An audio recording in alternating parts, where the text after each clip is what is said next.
remained in Minnesota with the team as he gets treated. Warriors trying to do the best they can in the series until he gets back. Meanwhile, Minnesota trying to get going more quickly than they did in game one. They started colder than the Twin Cities winner in that game. First quarter, Naz Reid, no good. Dante DiVincenzo with a rebound to Anthony Edwards. And he has already equalized his output beyond the arc in game one with that three. Timberwolves up 16. Edwards getting to the rim this time. Timberwolves up 29-15 after one. Fewest first quarter points in the postseason for the Warriors since 2016 finals. Second quarter, Draymond Green flails his arms and hits Reid in the head. Reid down on the ground. Green's fifth tech in the postseason, 2 away from a 1-game suspension. More on that coming up later. Let's move ahead halfway through the second quarter now. Timberwolves up 37-19. Edwards drives. His layup is blocked. Afterwards, he's on the ground holding his ankle. Uh-oh. Yep. Trace Jackson-Davis landed on his ankle after the play.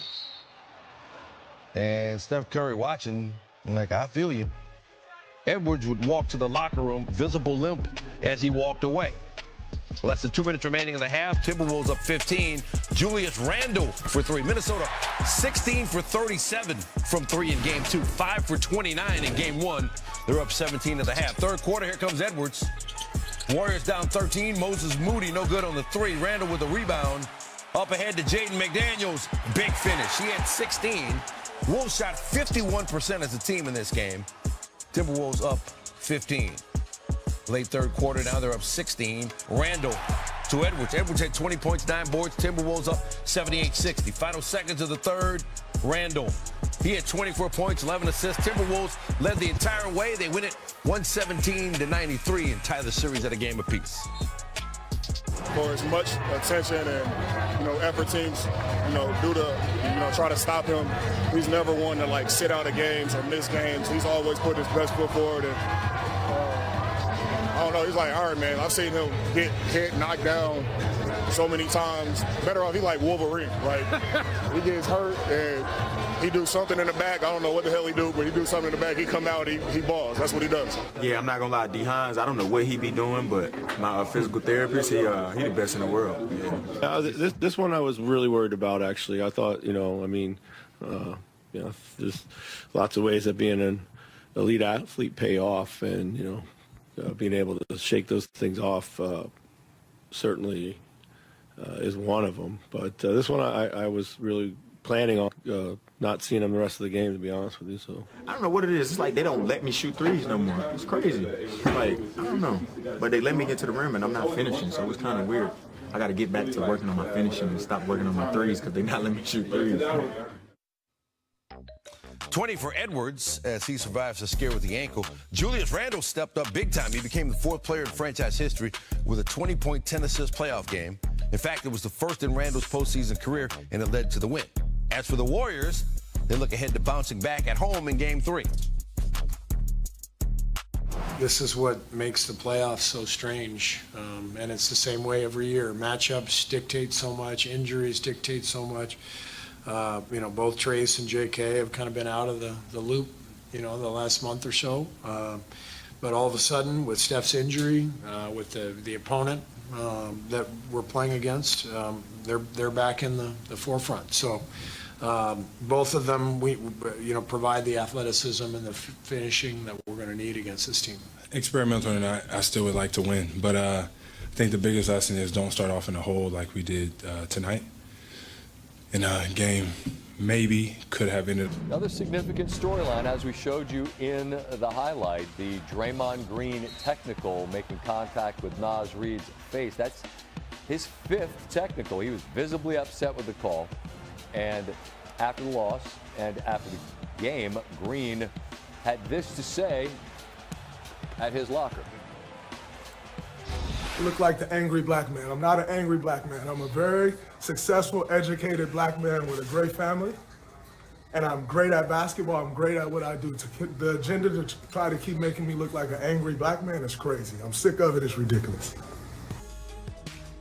As for playing on the edge, Steve Kerr essentially said, and I'm paraphrasing, but that's essentially saying that's part of Draymond. Draymond got that 5th technical in Game 2, which is the most of any player this postseason. Again, the bookkeeping here is a seventh would lead to a one-game suspension. Wouldn't be the first time Green was suspended in the postseason. Game 5 of the 16 finals, which was part of that 3-1 series collapse. And again, just to reiterate, as if you're not already aware, for the moment, Golden State is without Steph Curry because of the hamstring issue. So Draymond doesn't have a lot of wiggle room as it relates to technical fouls. Well, let's not think about the series for a second, Perk. Let's just think about the next 3 games, because that's what we're working on based off of the diagnosis that we received that Steph Curry's got a grade 1 sprain, and as a result, he's going to miss the next 3 games. So chances are, whenever he returns, the series still, won't be over. Okay? Here's what I would tell you. I'm not going to go as far as saying that he needs to win all 3 games. He definitely needs to win 2 of them. There's no excuse for him to lose 2 of 3 or all 3 games in this series against the Golden State Warriors. But it's one of those scenarios where we're talking about Jimmy Buckets. We're talking about a 4-time champion in Draymond Green, who, let's pause for a second. This is the brother that opened his mouth, said we're going to win the championship, and then in the biggest games in the playoffs, this brother has shown up.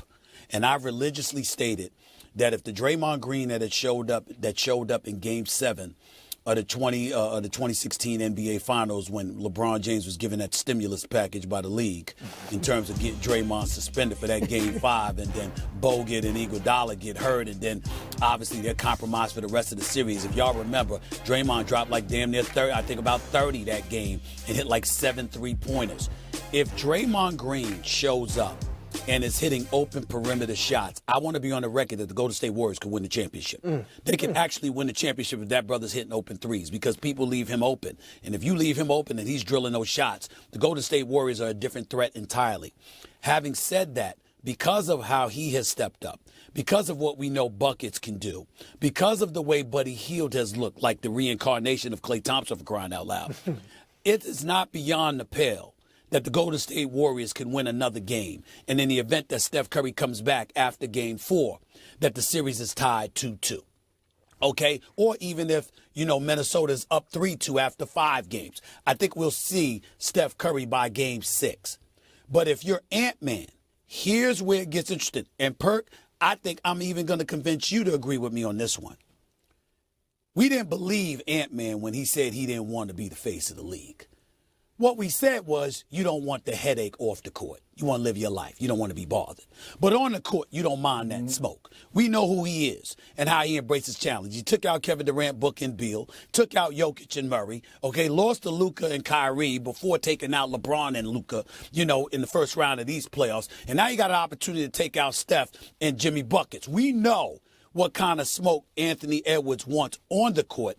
He probably doesn't want to be the face of the league because of the off-the-court responsibilities that come with it, and he wasn't ready to have that microscope on his life. Fair enough.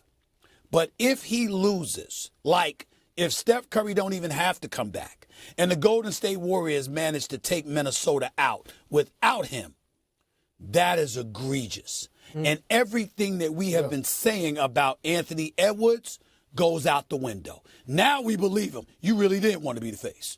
You really didn't want this, because there's no excuse for this Minnesota Timberwolves